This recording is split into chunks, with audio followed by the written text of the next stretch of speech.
We have a desire to define that which is often undefinable. When it comes to life and its highly coveted outcomes, assessing the things that we want, we use probability to solidify things that are entirely fluid.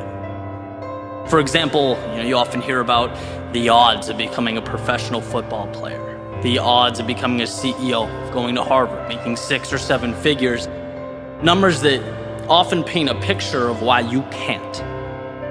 When you hear only 1 in however many millions of people accomplish something, the intent is to show you that you're more likely to fall into the millions bucket than the 1 bucket, to show just how rare or difficult or out of the ordinary achieving that thing would be.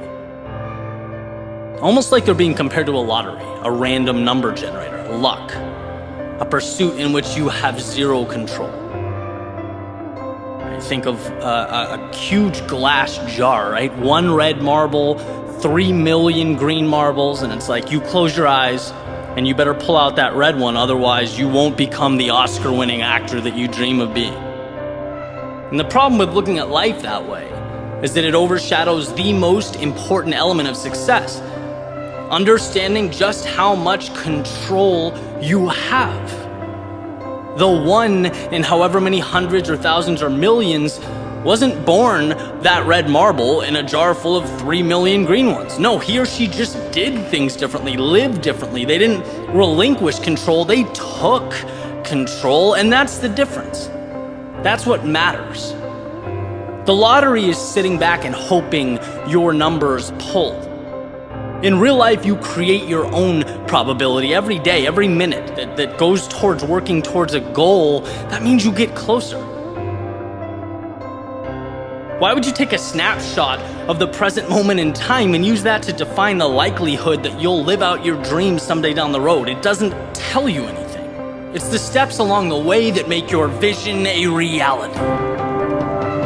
Using the same metaphor, every step, every decision to push forward, every time you dig deep and find a little advantage, you're replacing one of those green marbles with a red one. Maybe you can't quantify that numerically, maybe you can't see the progress, but it's there. In fact, numbers should never scare you because they're an indicator that the vast majority of people aren't prepared to go all the way, aren't willing to do what it takes, and that you, by simply not stopping, by thinking that you can, by giving more than the person next to you, have a tremendous advantage over the rest of the world. When you hear only a small number of people make it or graduate or get accepted or win, your thought process shouldn't be, oh no, it should be perfect. This is my opportunity. Of course, the number of elite people in any arena is going to be small. Think of what it takes to get there. Think of the sacrifice needed to make it happen, the cost that must be paid. The only odds that warrant attention are the odds that you will continue forward, and you should know that they are 100%. Because when you trust yourself to find a way, when you focus on how to make it happen, you have an advantage. The world around you, they focus on why things can't happen. They see what can go wrong. They harp on the fact that it's not easy. Remaining fixated on why you can, on finding a way, means you most likely will.